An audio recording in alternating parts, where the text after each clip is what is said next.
আসসালামু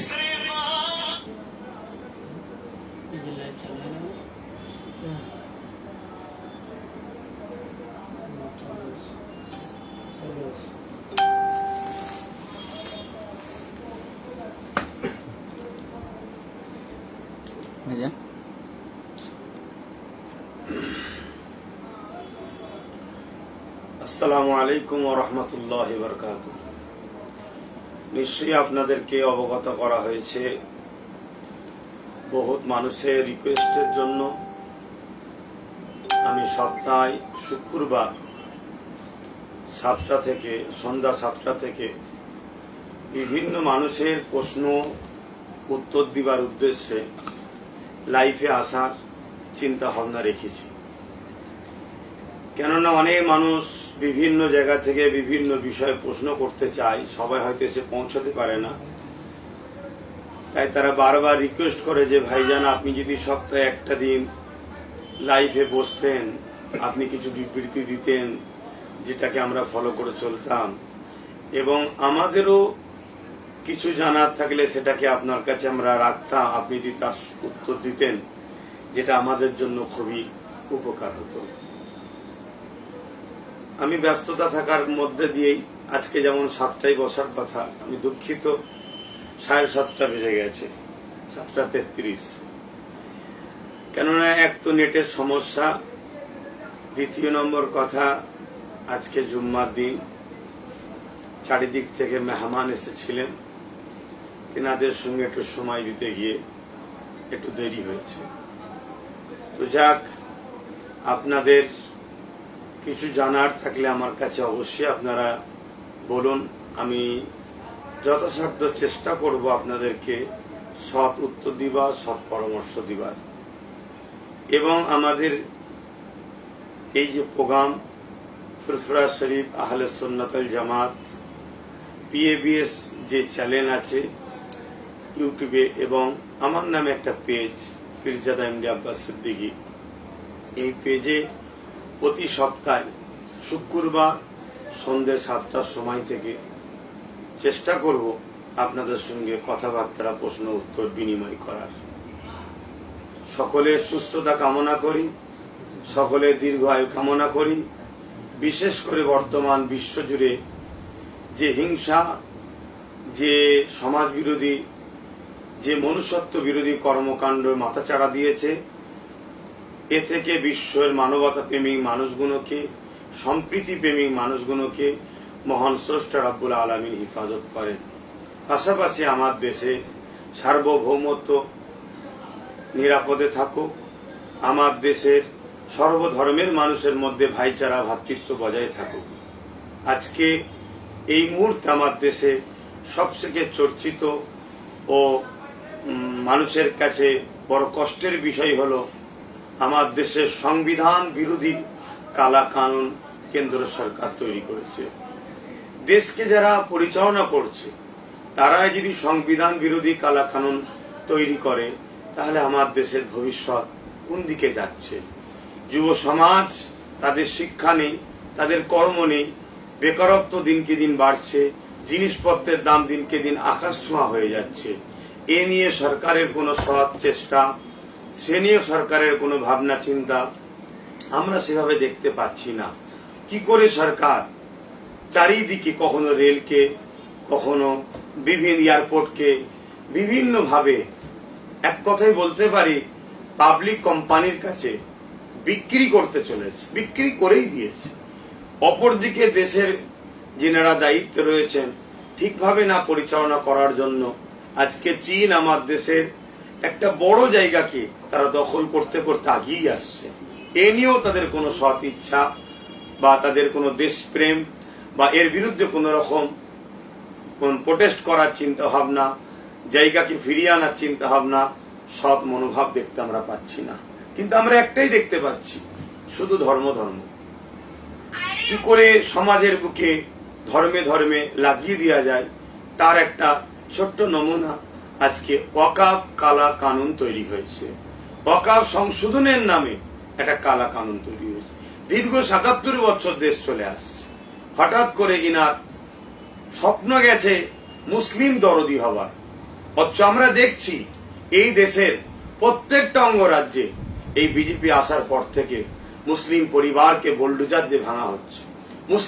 মুসলিমদের নামাজ থেকে শুরু করে, রোজা থেকে শুরু করে ধর্মীয় স্বাধীনতাকে হরণ করা হচ্ছে, যেটা সংবিধান বিরোধী কর্মকাণ্ড। তারা নাকি আবার হঠাৎ করে দরদ হয়েছে মুসলমানদের উপকার করব, যেটা খুবই একটা হাস্যকর।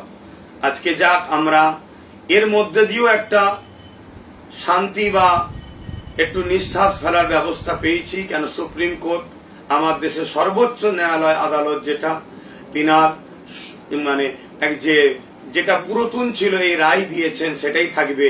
এর জন্য সুপ্রিম কোর্ট বিচারপতিদেরকে ধন্যবাদ জানাই।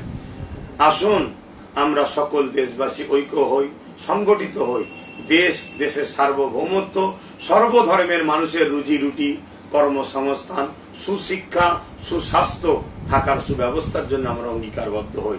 ধর্ম যার যার হৃদয়ের জিনিস, পছন্দের জিনিস আপনার কাছে থাকুক, এটাই আমি কামনা করছি। এটাই আমাদের আদর্শ হওয়া দরকার। এটাই হযরত প্রফেট মুহাম্মদ সাল্লাল্লাহু আলাইহি ওয়াসাল্লাম শিক্ষা দিয়েছেন। মানুষ মানুষকে ভালোবাসবে। ইসলামের সবথেকে উত্তম কাজ হলো বিপদগ্রস্ত মানুষের পাশে দাঁড়ানো, তাকে সার্বিক দিক দিয়ে সহযোগিতা করা এবং তার খোদার নিবারণ করা। আসুন, আপনাদের কারো কিছু যদি জানার থাকে অবশ্যই বলুন, আমি চেষ্টা করবো আপনাদেরকে সৎ উত্তর দিবার। সর্বপ্রথমে আপনাকে সবাই সালাম জানিয়েছে। ওয়ালাইকুম আসসালাম ওয়া রাহমাতুল্লাহি ওয়া বারাকাতুহু। মারুফ মন্ডল প্রশ্ন করছে, আগামীতে কি আপনি কলকাতায় বড় সমাবেশ করছেন? যখনই কোনো অন্যায় হয়েছে তখনই আমি বাংলার যুব সমাজ, যারা ন্যায় সত্যের পক্ষে থাকাকে পছন্দ করে, সেই সকল মানুষকে নিয়ে ঝাঁপিয়ে পড়েছি। আজকে যে বিষয়টা আমাদের সামনে ওয়াকফ, দীর্ঘ 10 বছর ধরে এই বিষয়ে আন্দোলন করে আসছি। আমার 1 বছর আগে থেকে প্রোগ্রাম শিডিউল থাকার জন্য আমি প্রতিটা প্রোগ্রামে যাচ্ছি, সেখানে আন্দোলন করছি, মানুষকে জাগাচ্ছি, তাদেরকে বোঝাচ্ছি ওয়াকফ কি, কেন্দ্র সরকার কি করতে চাইছে, সংবিধান বিরোধী কর্মকাণ্ড তিনি করতে চাইছেন। এরপরে অবশ্যই আমার নৈতিক কর্তব্য, দায়িত্ব দেশের সংবিধান বাঁচাবার স্বার্থে এবং চাকরিজীবী যে উপযুক্ত চাকরিজীবী তাদের চাকরি পায় এবং আমাদের যে ধর্মীয় স্বাধীনতা হস্তক্ষেপ করা হচ্ছে, এর বিরুদ্ধে কলিকাতার পথে অবশ্যই আমি যাব। ইউআর রাজীব প্রশ্ন করছে, ভাইজান সিদ্দিকুল্লাহ সাহেব ওয়াকফ বিলের বড় বড় সভা করছে, কিন্তু আইএসএফ ওয়াকফ বিলের বিরোধিতা করলে আটকাচ্ছে কেন? তাহলে কি ওয়াকফ বিলের বিরোধিতা করছে না রাজ্য সরকার? দেখুন, এর থেকেও বড় বিষয় আমার বাংলার মানুষ জানেন কি জানি না, বিশেষ করে মুসলিম সম্প্রদায়ের ভাই বোনেরা, ইমাম, উলামা, পীর, মাশায়েখ সকলকে শ্রদ্ধা দিয়ে জানাচ্ছে, আপনারা জানেন কি জানি না, ওয়াকফ বিলের মধ্যে কেন্দ্র সরকার একটা পরিকল্পনা করছে অন্য সম্প্রদায়ের মানুষকে কমিটিতে রাখবে। অন্য সম্প্রদায়ের যে বোর্ড বা ট্রাস্টি আছে তাদের তারা রেজলিউশন করা আছে অন্য ধর্মের মানুষ থাকতে পারবে না, হিন্দু ভাইয়েরা অহিন্দু থাকতে পারবে না, খ্রিস্টান ভাইয়েরা অখ্রিস্টান থাকতে পারবে না, এইভাবে রেজলিউশন। মুসলমানদের ট্রাস্টি বোর্ডে মুসলিম থাকবে, এটা রেজলিউশন হয়ে আছে। কিন্তু রাজ্য সরকার 2024-এ অলরেডি পশ্চিম বাংলার ওয়াকফ বোর্ডে 2 জন অমুসলিমকে অলরেডি ঢুকিয়ে দিয়েছে। তাহলে এটা আমাদের বুঝতে হবে, বিজেপি যেটা আইন করে 25-এ করছে, তার 1 বছর আগে রাজ্য সরকার অলরেডি কাজ গুছিয়ে দিয়েছে, অমুসলিমকে ঢুকিয়ে দিয়েছে। রাজ্য সরকার শুধুমাত্র মুসলিমদের মেকি দরদ দেখে ঘুমটার আড়ালে মুসলিম জাতিকে সম্পূর্ণ বোকা ও ধোকা দিচ্ছে এবং বিরাট বড় গর্তের দিকে ফেলে দিতে চাইছে। তাই অন্য কেউ প্রতিবাদ করতে গেলে সেখানে সত্য প্রকাশ হয়ে যাবে, রাজ্য সরকার সেটা পছন্দ করছে না। তাই তিনি তিনার যারা দরদি বা তিনার যারা খায়ের খা, তাদেরকে দিয়েই শুধু প্রোগ্রাম করাতে চাইছে। বাকি যারা সত্য কথা বলবে তাদের প্রোগ্রামকে বাতিল করতে, বানচাল করতে চাইছে। এটাই হচ্ছে এনাদের মূল রহস্য।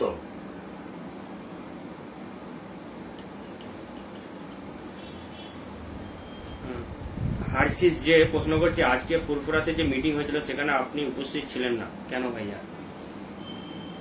দেখুন, যে কোনো ওয়াকফ বিষয়ে আন্দোলন হচ্ছে, আমি প্রত্যেকটা আন্দোলনকে সাপোর্ট করছি, কিন্তু আমার একটা পার্সোনাল কিছু নীতি আছে।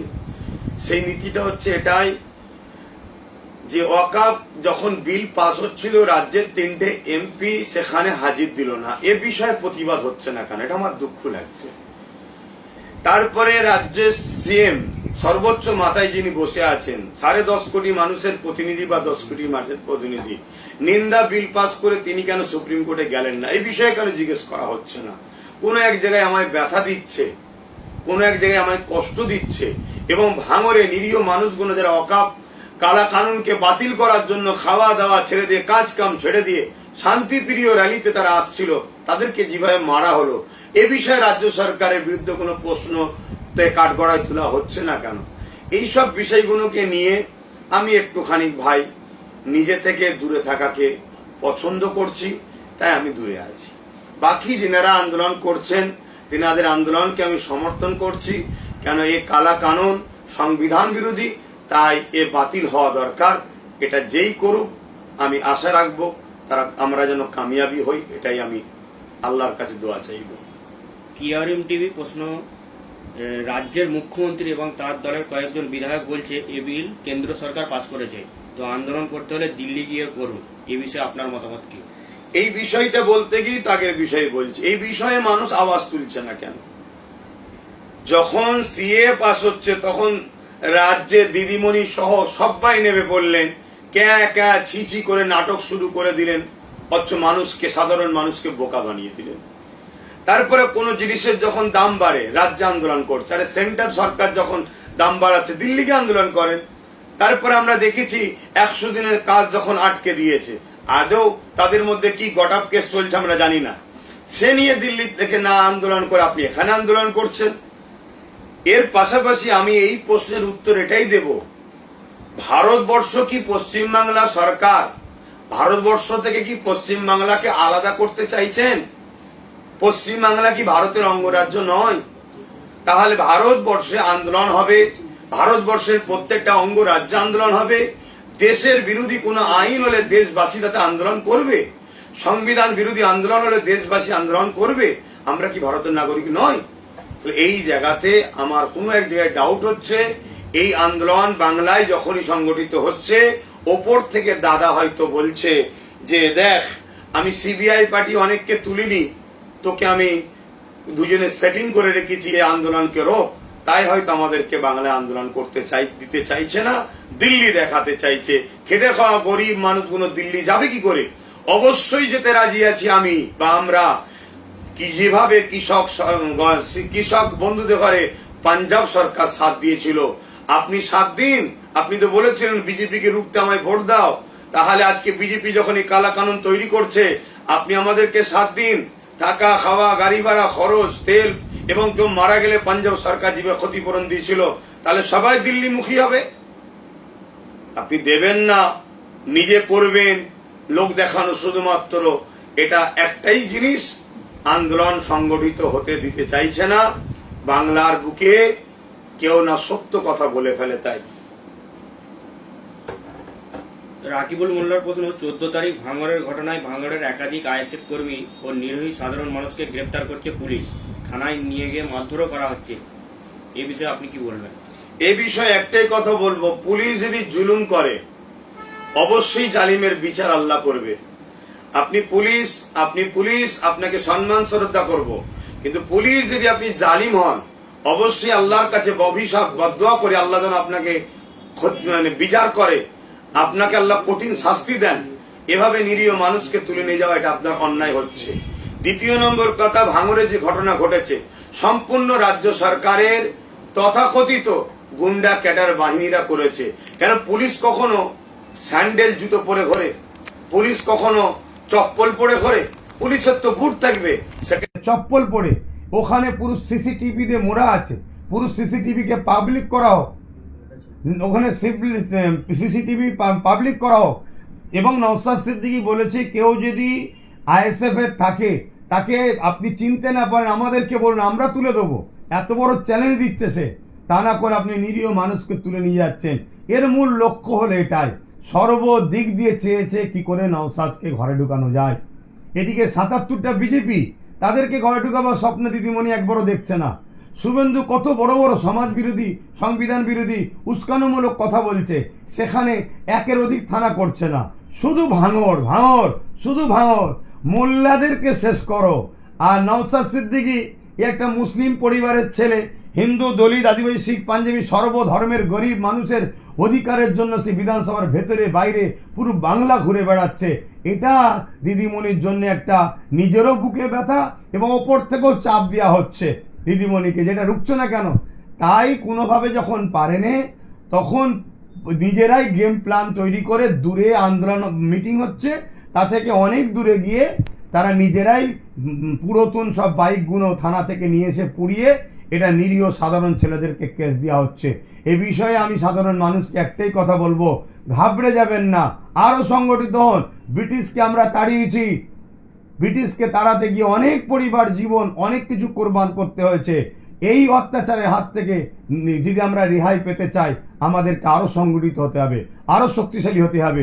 অবশ্যই এর আমি পরামর্শ দেবো নওশাদকে, আগামী দিন এর তথ্যর জন্য সে যেন কোর্টে যায়, যারা প্রকৃত আসামি তাদেরকে না ধরে নিরীহ মানুষকে কেন ধরা হলো, এ বিষয়ে যেন কোর্টের কাছে দরবার করা হয়, এটাও আশা রাখবো। আপনারা ঘাবড়ে যাবেন না, অবশ্যই আপনাদের পাশে নওশাদ সিদ্দিকী আছে। আর আমি একজন স্বাধীনতা সংগ্রামী চতুর্থ প্রজন্ম হিসাবে আমি আপনাদের পাশে ছিলাম, আছি, সর্বদিক দিয়ে আছি। ঘাবড়াবেন না, ঘাবড়াবেন না, কোনো চিন্তা করবেন না, এর সমাধান অবশ্যই হবে। মাসুদ সর্দারের প্রশ্ন, ভাইজান আগে যেসব মুসলিম মাওলানা সাহেব আগে কখনো ময়দানে নামেনি, এখন তারা বড় বড় সমাবেশ ডাকছে, বাট আমার প্রশ্ন, প্রতিবাদ করতে গেলে কি কোনো একটি সময় বেছে নিতে হবে? দেখুন, এখানে আমি বলতে গেলেই তো সমস্যা হবে আমার মাসুদ ভাই। কি সমস্যার প্রশ্ন করলেন ভাই আপনি? ইনারা মাঠে নামেনি, ইনাদেরকে মাঠে নামানো হয়েছে। কেন মাঠে নামানো হয়েছে? 26,000 চাকরি প্রার্থীদের আন্দোলনটাকে ধামাচাপা দিবার জন্য এটা নামানো হয়েছে। মনে রাখবেন, 14 তারিখে কলকাতায় একটা র্যালি হলো, নেতৃত্ব নওশাদ সিদ্দিকী এবং তার সাথী সহযোগী আইএসএফ কর্মীরা। সেখানে কিন্তু যেমন অকাবলি হয়েছে, সংবিধান লি হয়েছে, 26,000 চাকরি প্রার্থীদের, আগে 14 বলে ফেলে দিই, সরি, 26,000 চাকরি প্রার্থীদের নিয়েও কিন্তু আওয়াজ তোলা হয়েছে। আমাদের বক্তব্য স্পর্শ, যে উপযুক্ত চাকরিজীবী তাকে চাকরি দেওয়া হোক, যে উপযুক্ত চাকরি পাওয়ার উপযুক্ত তাকে চাকরি দেওয়া হোক। এই যে উপযুক্ত আর অনুপযুক্ত, এই তথ্যটা যদি দিদিমণি দিতেন তাহলে এই সমস্যা কিন্তু আজকে হতো না। তাই আজকে এইটাকে, আন্দোলনটাকে চাপা দিবার জন্য রাজ্য সরকার তার পক্ষ থেকে ছোট বড় যারাই ছিল তাদের সবাইকেই নাপিয়ে দিয়েছে। মনে রাখবেন, কি করে চিনবেন, আন্দোলন দুই ধরনের হচ্ছে। একদল আন্দোলন দেখবেন রাজ্য সরকারের কাছে শ্রদ্ধার সাথে দাবি করছে যে আপনি সুপ্রিম কোর্টে যান, কেন 3টে এমপি কি বলে ভোট দিল না এটা জানতে চাইছে, এবং কেন্দ্রের কালা কানুনের বিরোধী করছে। আর আরেক দল আন্দোলন শুধুমাত্র সমাজকে গরম করে, বিশৃঙ্খলা করে 26,000 চাকরিজীবীর এই ম্যাটারটাকে মানুষের কাছ থেকে ডাইভার্ট করার চেষ্টা করছে। ওবিসি সার্টিফিকেটের যে ক্যান্সেল করা হয়েছে এবং ওবিসি সংরক্ষণের আওতায় যারা চাকরিপ্রাপ্ত তারা ও থেকে বঞ্চিত হচ্ছেন, এই বিষয়ে কি বলবেন? এই বিষয়টাও দেখুন না, আজকে সংখ্যালঘু দরদি বলেন মুখ্যমন্ত্রী, ওবিসির আন্ডারে তবু একটা দুটো মুসলমান যাক ডাক্তারি হোক বা বিভিন্ন জায়গায় চাকরি পাচ্ছিল। সেই ওবিসির যে সিস্টেমে দেওয়ার দরকার, সেই সিস্টেম মেনটেন না করার জন্য টোটাল ওবিসি কোটাটাকে বাতিল করা হয়েছে বা রুখে রাখা হয়েছে। সেই বিষয়টা তো রাজ্য সরকারের উচিত অবিলম্বে ওবিসির যে ফর্মালিটি পালন করা দরকার সেই ফর্মালিটি পালন করে জমা দেওয়া, তাহলে ওবিসি কোটা চালু হয়ে যাবে। কিন্তু না, এই ওবিসির মাধ্যমে যে মুসলিম সমাজ সংরক্ষণের মাধ্যমে যে চাকরি পাচ্ছিল, যা একটা দুটো ছেলে পাচ্ছিল, ওটাকেও ঠিক চাইছে না নাগপুরের দরবার থেকে। তাই ওখান থেকে ছাপ দিয়েছে, এখানে দিদিমণি চাইছে না সেই তথ্যটাকে ঠিকভাবে ফরম্যাট পালন করে দেওয়া, যাতে করে মুসলিম সমাজ বেকার হয়ে যায় আরও। যেমন গত বছরই দেখলাম প্রায় 500-র কাছাকাছি ছেলে তাদের ভবিষ্যৎটা নষ্ট হয়ে গেল ওবিসি সংরক্ষণ না থাকার জন্য। এর জন্য রাজ্য সরকার অবিলম্বে উচিত হবে ওবিসি সংরক্ষণের যে ফর্মালিটি যেগুলো পালন করতে হবে, সিস্টেমগুলো পালন করে সেগুলোকে কোর্টে জমা দেওয়া, তাহলে এই রাস্তাটা আবার নতুন করে খুলে যাবে। বর্তমানে দেখা যাচ্ছে বোহরা সম্প্রদায় নামে একটি সম্প্রদায় যারা দেশের প্রধানমন্ত্রী নরেন্দ্র মোদীর সাথে মিটিং করছেন এবং ওয়াকফ বিলকে সাপোর্ট করছে, তাদের বিষয়ে কি বলবেন? অ্যাকচুয়ালি বোহরা মুসলমান কারা এ বিষয়ে আমার ঠিক অতটা জ্ঞান নাই, অকিভাল আমি নয়। তবে আমি মনে করি যদি প্রধানমন্ত্রীর কাছে এই বিল বাতিলের জন্য কোনো আবদার বা মানে পিটিশন দেয় বা কিছু দেয়, তাহলে অবশ্যই তাদেরকে সাধুবাদ জানাবো যে তারা বাতিলের জন্য দরখাস্ত দিতেই পারে। কিন্তু যদি এটাকে সাপোর্ট করে থাকে, আমি ব্যাপারটা ঠিকভাবে বুঝে উঠতে পারছি না। আমিও দেখেছিলাম হালকা করে, আমি একটু ব্যস্ত ছিলাম, আজকেই ভাইরাল হচ্ছে দেখছি যেটি। তাহলে ভাই আমি প্রথমেই বলেছি মুসলিম মানে কুরুলের কাজই তো গাছকে কাটা, কিন্তু কুরুল তো কখনো কাটতে পারে না যদি গাছ না সাথ দেয়। তো এ সমাজকে কখনো কেউ শেষ করতে পারবে না যদি এ জাতিরই একটা অংশ ধোঁকা গাদ্দারি না দেয়। 3 নম্বর কথা, বোহরা সমাজ তারা কোন রকম মুসলিম কি ব্যাপার আমি জানি না, আমি একটাই বুঝি সেটা হলো কোরআন সুন্নাহ ইজমা কিয়াস আহলে সুন্নাত আল জামাত, যারা আল্লাহ মানে, রসুল মানে, কোরআন মানে, কাবা মানে, ইসলামের এহল আদিল্লাতুল ইসলামে আরবাতুন, শরিয়াতের দলিল 4টে। এটাই আমি বুঝি। ওনারা কারা এ বিষয়ে আমি ঠিক জানি না, তাই সৎ উত্তর আমি দিতে পারছি না। গতকাল ইমাম মুয়াজ্জিন মিটিং এ মহিলা এবং বাচ্চাদের উপস্থিতি দেখা গিয়েছে, এ বিষয়ে তো আমি বলেছি। দেখুন অ্যাকচুয়ালি এটা জিনিসটা কেমন হয়েছে জানেন, চেয়েছিলেন ডাকলে হয়তো সবাই আসবে, আমি শ্রদ্ধা জানাই, সম্মান জানাই। দেরি হলো আমার প্রচুর ইমাম ভাইদের ভুল ভাঙছে, দেরি হলো আমার উলামা ভাই, অনেক পীর পীরজাদা ভাইদের অনেকেরই ভুল ভাঙছে। এর জন্য আমি আল্লাহর শুকরিয়া আদায় করছি যে আমার কম এখন মানে দেরি হলো, ভুল যখন ভাঙছি ইনশাল্লাহ একটা ভালো লক্ষণ, এটা আমাদেরকে আল্লাহ ভালো দিকই দেখাচ্ছে। তাই ভেবেছিল হয়তো প্রচুর মানুষ আসবে, ইমাম হয়তো আসবে। যখন আসেনে তখন কি করবে, আশপাশে যারা খেলাধুলা করছিল তাদেরকে ধরে ধরে সব লাইন দিয়ে ভেতরে প্রবেশ করানো হয়েছে।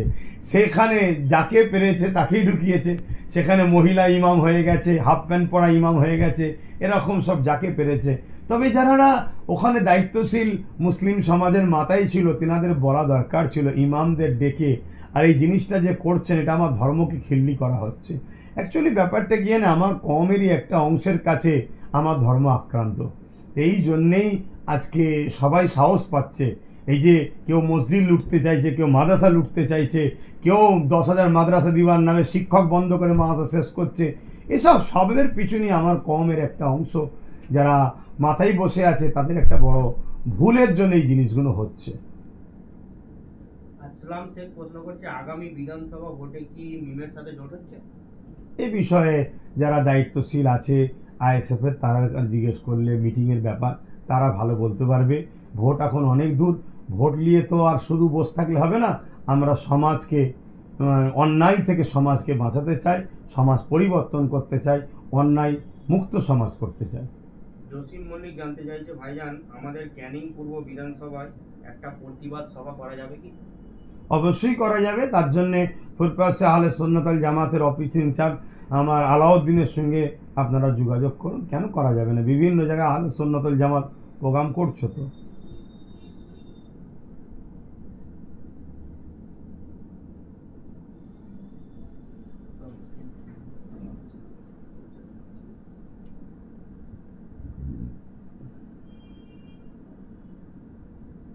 বিভিন্ন জায়গায় এনএস ইসলামিক নেটওয়ার্ক প্রশ্ন করছে, বিভিন্ন জায়গায় দেখা যাচ্ছে আপনাকে ব্রিগেড সমাবেশে আমন্ত্রণ জানানো হয়েছে, সত্যি ও মিথ্যাটা জানান। দেখুন এই বিষয়ে কতবার বলি বলেন তো, তবে আমি এতটুকু বলতে পারি, ব্রিগেড সমাবেশে কে যাবেন না যাবেন সম্পূর্ণ নিজ নিজ দায়িত্ব, নিজ নিজ ইচ্ছা, নিজের নিজের ব্যাপার। তবে আমার নামে যদি কেউ প্রচার করে, আমি জানি না সত্য না মিথ্যা কতটা, তবে সেটা মিথ্যা প্রচার করছে। হ্যাঁ, আমার সঙ্গে ফোনে এবং ডাইরেক্ট একজন দুজন কথা বলেছিলেন, আমি বলেছিলাম তিনাদেরকে পরে জানাবো, কিন্তু ভাঙড়ে যেভাবে মারলো তার কোনো প্রতি উত্তর এর বিরুদ্ধে যিনারা প্রোগ্রাম করছে কোনো সৎ উত্তর পেলাম না, তাই আমি দুঃখিত। এর জন্য ব্রিগেড প্রোগ্রামে আমি থাকছি না। বাকি দ্বিতীয় নম্বর কথা, আমার নামে প্রচার হচ্ছে কি না হচ্ছে তর্কে আমি যাচ্ছি না। কে যাবে না যাবে সেটাও সব নিজের ব্যাপার। তবে যেখানেই প্রোগ্রাম হোক আমি একটাই মেসেজ দেবো, গণতন্ত্র প্রক্রিয়ায় সংবিধানকে মান্যতা দিয়ে শান্তি বজায় রেখে যেন আন্দোলন হয়। কেন্দ্র সরকার সংবিধান বিরোধী এবং আমাদের উপর জুলুম করেছে, আমরাও যদি তার বিরোধী করতে গিয়ে জুলুমের রাস্তা বেছে নিই, এটা ভাই আমরাও তাহলে সংবিধান বিরোধী হব, এটা মাথায় রাখা দরকার। এ বিষয়ে দ্বিতীয় আমাকে বেশি কেউ প্রশ্ন না করলেই আমি খুশি হব। এই ব্রিগেডের ব্যাপারটা নিয়ে আমি বেশি কিছু বলতে চাইছি না। রাজা সরকার জানাচ্ছে অশোকনগরে ওয়াকফ আইনের প্রত্যাহারের দাবিতে একটি সমাবেশ করার জন্য পুলিশ পারমিশন দিয়েছিল, পরে সেটা অনুমতি না দিয়ে ডেট ক্যান্সেল করিয়েছে প্রশাসন। এর প্রসঙ্গে আপনি কি বলবেন? আমি রাজা সর্দার, আমি রাজাদাকে বলবো যে দাদা, রাজ পাওয়ার দরকার, তাদের খেয়াল খুশি কাজ করছে দেখছেন না। পারমিশন দিয়েছে, প্রশাসনের সৎ ইচ্ছা আছে, কিন্তু যখনই এলাকার দাদারা জানতে পেরে গেছে, ওপর থেকে প্রশাসনকে চাপ দিয়েছে, পারমিশন তোমাকে দিতে বললো, ক্যান্সেল করো, না তোমাকে অন্য জায়গায় পারমিশন করতে দেবো, অন্য জায়গায় পাঠিয়ে দেবো। তাই প্রশাসন নিরুপায় হয়ে আবার ক্যান্সেল করেছে। এই রাজ্যে দুধেল গাই যদি হয়ে থাকতে পারেন তাহলে আপনাকে সব কিছুতে করতে দেবে, রাজ্য সরকারের বিষয়ে অন্যায় করলেও বলা যাবে না। বাকি যারাই হক কথা বলবে, সত্য কথা বলবে, সংবিধান প্রেমিক মানুষ হবে, তাদেরকে কোনো জায়গাতে এ রাজ্যে বা আমার দেশেই চলছে, তো সেন্টারও যা করছে এখানে তাই হচ্ছে, করতে দেবে না।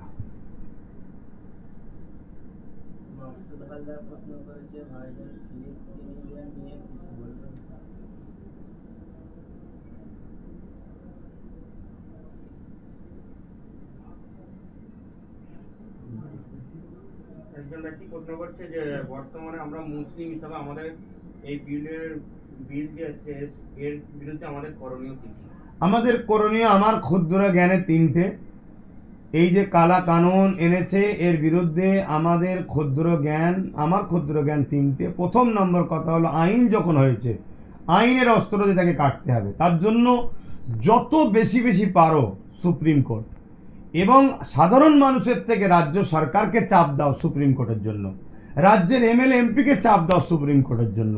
নওশাদ সুপ্রিম কোর্টে গেছে, তার মনুষ্যত্ব, তার মানবতা তাকে টেনে নিয়ে গেছে। নওশাদের সাথে আরো 40-50টা থাকতো, 40-50টা একটা একটা করে ফাইল করতো। 8টা রাজ্য গেছে, আরো যাক, এভাবে সুপ্রিম কোর্টে যাও। যেমন সুপ্রিম কোর্ট জানতে চেয়েছে প্রত্যেকটা অঙ্গরাজ্যের কাছে এই বিলটার ব্যাপারে কি, তাহলে আমার রাজ্য কি রিপোর্ট দেবে, আমার রাজ্যেরও তো উচিত কেস করা। এভাবে যদি সমস্ত রাজ্য, বিশেষ করে বিজেপি যে রাজ্যে নাই, তারা যদি সবাই দাঁড়ায়, তাহলে সুপ্রিম কোর্ট সেটা মান্যতা দিতে তার জন্য মানে সহজ হবে, তাদের কথাকে গুরুত্ব দিতে। এর পাশাপাশি দ্বিতীয় নম্বর আমি মনে করি যে ক্ষমতা দিয়ে তারা এই বিলকে বাতিল করেছে, রাজ ক্ষমতা, আমাদেরকেও উচিত আগামী দিন সেকুলার দলগুলোকে একত্রিত করে এই সাম্প্রদায়িক বিজেপির বিরুদ্ধে এবং সংবিধান বিরোধী বিজেপির বিরুদ্ধে সংগঠিত হয়ে রাজশক্তি দখল করা।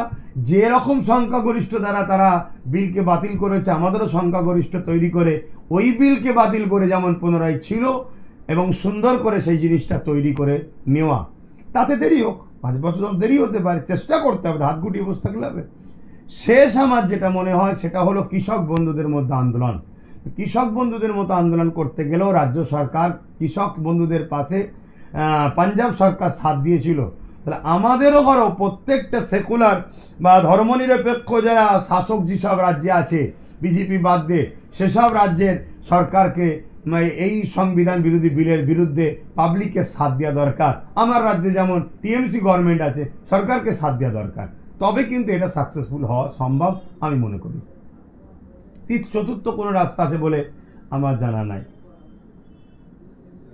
রাজ্যের বিভিন্ন প্রান্তে দেখা যাচ্ছে ওয়াকফ সংশোধনী আইন প্রত্যাহারের দাবিতে মিটিং মিছিলকে কেন্দ্র করে সাম্প্রদায়িক দাঙ্গা দেখা যাচ্ছে, এর সঙ্গে কি বলবেন? দেখুক, আমি ছোট্ট ভাষাতে বুঝি, সরকার যদি না চায় দাঙ্গা হতে পারে না। সরকার যদি না চায় দাঙ্গা হতে পারে না। এক, দ্বিতীয় নম্বর কথা, এ কোনো খুব ছোট ছোট বিষয়কে বড় হাইলাইট করে দেখানো হচ্ছে। এবং মুর্শিদাবাদে যে ঘটনাটা ঘটছে সেটা সবাই আমরা দেখছি। আধা সামরিক বাহিনী নাকি নামানো হয়েছে, রাজ্য সরকার বলছে, তেনার কথাকেই কোট করে বলছি, আমিও দেখিয়েছি কিছু ভিডিওতে। এই জায়গায় তিনি যেটা বলছে সেই কথাটাকে আমি সামনে রেখে বলছি, প্রশাসনের পায়ে, আধা সামরিক বাহিনীর পায়ে চপ্পল। তারা কেন তারা বুট পরবে। আর পাশাপাশি অনেক অমুসলিম ভাইদের বক্তব্য শুনছি যে আমাদের উপরে জুলুম হয়েছে, আমাদেরকে আবার মুসলিম ভাইরাই আশ্রয় দিয়েছে। আবার আজকে শুনছি 212 জনকে অ্যারেস্ট করে, তার মধ্যে 150 জন অবাঙালি, তারা বাংলাই বলতে পারছে না। এর পাশাপাশি আমি আবার বলবো, এটাকে ছলে বলে কলে কৌশলে একটা মেসেজ মহল তৈরি করা হচ্ছে। কারণ কি, যত সমাজের মধ্যে অশান্তির ভয় হবে আর হবে, তত কি হবে, এই আন্দোলনটা আস্তে আস্তে চাপা পড়ে যাবে। ওই ফেতনাটাকে দেখি আন্দোলনটাকে বন্ধ করার একটা ইস্যু তৈরি হবে। এবং এই ফেতনা যখনই হবে, অপরদিকে বিজেপির যারা রয়েছে তারা বলবে, দেখো মুসলমানরা আন্দোলনের নামে হিন্দুদের উপর জুলুম করছে, তারা তাদের ভোট ব্যাংক গুছবে। আবার তারা যখন এই আধা সামরিক বাহিনী নামাবে, এরা যখন আবার জুলুম করবে, রাজ্য সরকার আবার মুসলমানদের পক্ষপাতিত্বের দু একটা মিষ্টি মিষ্টি কথা বলে দেবে। মুসলমান ভাববে রাজ্য সরকার ছাড়া আমাদের বাঁচার উপায় নেই। এসব একটা বাটোয়ারা করার রাজনীতির চক্রান্ত চলছে। আর এই দাঙ্গা সরকার যদি না চায় কখনো দাঙ্গা হতে পারে না, এটা অতি সত্য কথা।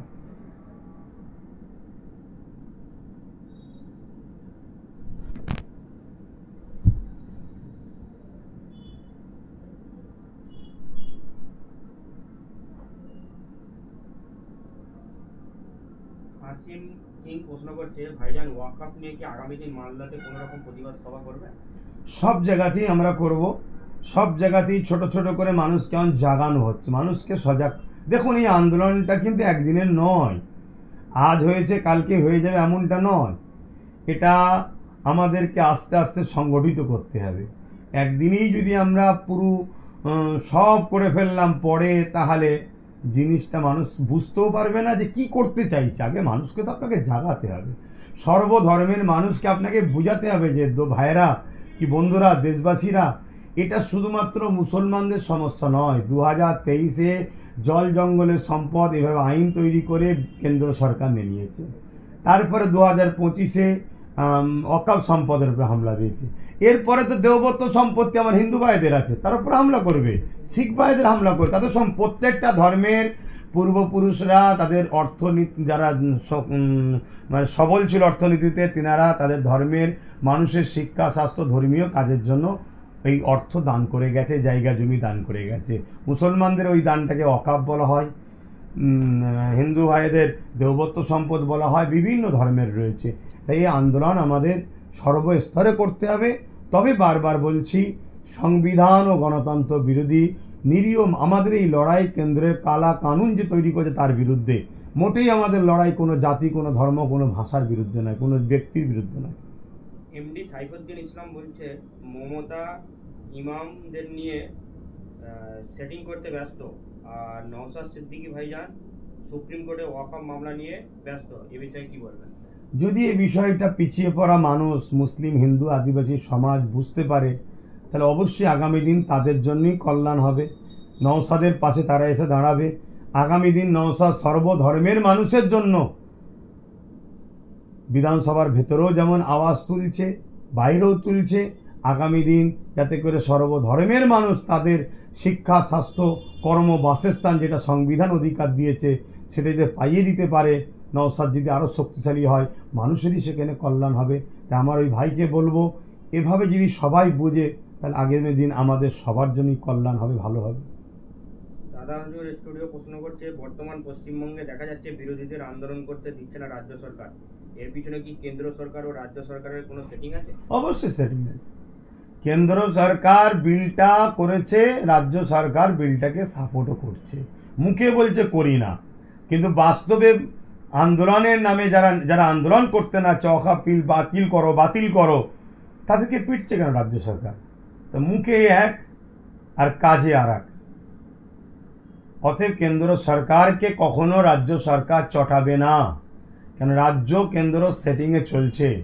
রাজ্যের মুসলিম সম্প্রদায়, আদিবাসী সম্প্রদায়, দলিত সম্প্রদায়, বহু বড় একটা হিন্দু সম্প্রদায়, গরিব যারা আছেন তারা কখনো সংগঠিত নয়, এক হয়ে যায়। তাই এই সরকারকে কেন্দ্র সরকার বসিয়ে রেখেছে। বিশেষ করে মুসলিম সম্প্রদায়কে বোকা বানানো হচ্ছে বসিয়ে রেখে, যে আমি তোমাদের দরদি আর আমরা সবাই তিনার পাশে থাকছি। কিন্তু যখন যেটা সেন্টার বিল করতে চাইছে ইনি ভেতরে ভেতরে সাপোর্ট করছে, রাজ্য যেটা করতে চাইছে উনি ভেতরে ভেতরে সাপোর্ট করছে। তাই এত বড় একটা ক্রাইম হয়ে গেল সমাজের শিক্ষা চুরি পুরো দপ্তরটা, এখনো তার কোনো সুরাহা ঠিকভাবে হয়েছে বলুন? এত বড় বড় সব দুর্নীতি হলো, ঘোটালা হলো, সব আগিয়ে গিয়ে শেষ। তিলোত্তমা বোনের বিচারটা কি হলো বলুন না, পুরো খিল্লি করে দেওয়া হলো। তাহলে এই জায়গায় তো স্পষ্ট। কিন্তু দুঃখের বিষয়, বহু বড় একটা অংশ মানুষ তারা খুবই পিছিয়ে পড়ে আছে, তাদের এত দূর ভাবারও সময় নেই, আর ভাবতে গেলে তার সমাধানও তারা পাচ্ছে না। একজন প্রশ্ন করছে, গত কয়েকদিন আগে রাজ্যের একটি ওয়াকফ কমিটিতে দুজন অমুসলিমের নাম দেখা যাচ্ছে, এবার সঙ্গে আপনি কি বলবেন? হ্যাঁ, আমি তো সেটাই বললাম আগে, আবার একবার বলছি যে আপনারা ভাবুন, কেন্দ্র সরকার নতুন যে সংশোধনের নামে ওয়াকফ কালা কানুন করেছে, তার মধ্যে একটা অপশান হচ্ছে ওয়াকফ এক বোর্ডের মধ্যে অমুসলিমকে রাখা হবে। আমরা সমস্ত ধর্মপ্রাণ মানুষ, ওয়াকফ হলো ইসলামের সম্পদ, আল্লাহর রাহে মানুষ দান করেছে, এখানে অমুসলিম ভাইদেরকে রাখা এটা আমার সংবিধান বিরোধীও ও ইসলাম বিরোধীও। কারণ আমার সংবিধানে যে সিস্টেমটা আছে, যেমন আমার হিন্দু ভাইদের দেবপত্য সম্পদ, কেদারনাথ বলুন, বিভিন্ন টেম্পল ট্রাস্ট আছে, সেই সব ট্রাস্টে তাদের লিখাই আছে রেজুলিউশন যে এখানে অহিন্দু থাকতে পারবে না। তাহলে সেই জায়গায় যেখানে মুসলিম যদি ঢুকানো হয় তাহলে তাদের ভাবাবেগে আঘাত দেওয়া হবে। ঠিক তেমনই সমস্ত ধর্মের যে ট্রাস্ট আছে তাদের ট্রাস্টে লেখা আছে যে যা ধর্মের মানুষই থাকবে। তাই ইসলামিক যে ট্রাস্ট ওয়াকফ, এতে তো মুসলিমরা থাকবে। কিন্তু এই আইন তৈরি করেছে, এখনো সুপ্রিম কোর্ট সেটাকে স্থগিত করে দিয়েছে, লাগু করতে পারেনি। কিন্তু রাজ্য সরকার চুপি চুপি 2024-এ অলরেডি দুজন অমুসলিমকে ঢুকিয়ে দিয়েছে। তাহলে চিন্তা করুন, রাজ্য সরকার বিজেপির থেকে এক কাট পদ আগে আছে, 1 বছর আগে আছে ওয়াকফকে মিটাবার জন্য।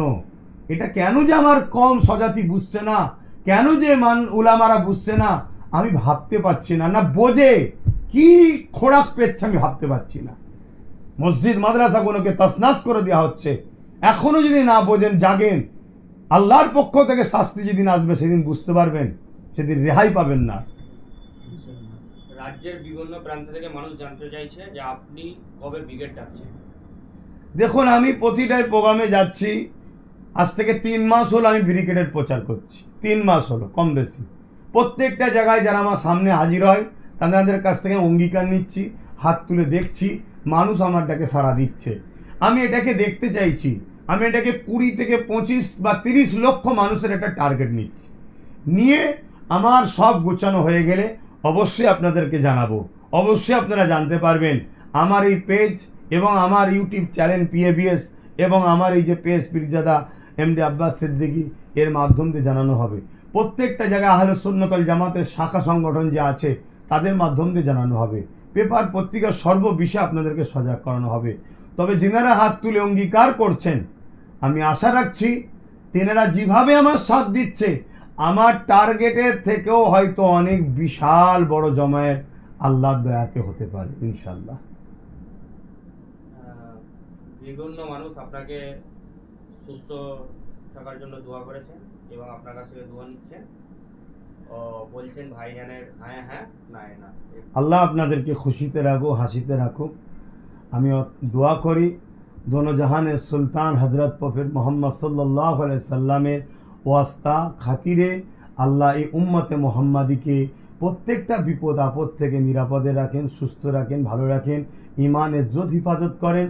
প্যালেস্তাইনবাসীর উপর আপনার আল্লাহ দয়া করেন, তাদেরকে সুন্দর জীবন দেন, সুখে রাখেন এবং বিশ্বের প্রতিটা মুসলিম উম্মাকে আল্লাহ সুখে শান্তিতে রাখেন। পাশাপাশি আমার মাতৃভূমি এ দেশের সার্বভৌমত্ব আল্লাহ ভালো রাখেন, নিরাপদে রাখেন। আমার দেশের হিন্দু, খ্রিস্টান, আদিবাসী, দলিত, শিখ, পাঞ্জাবি, মতুয়া, সর্বধর্মের ভাই বোন, বাবা মা, আমরা সবাই বাপ আদম মা হওয়ার সন্তান। আমাদের মধ্যে মানববন্ধন থাকুক, মিলেমিশে থাকুক, দীর্ঘ আয়ু হোক, সবাই সুস্থ থাকুক, ভালো থাকুক। আমি ব্যস্ত আছি। আবার সামনে শুক্রবার 7টায় আপনাদের কাছে আসবো। আল্লাহ হাফেজ, সুস্থ থাকেন। আসসালামু আলাইকুম।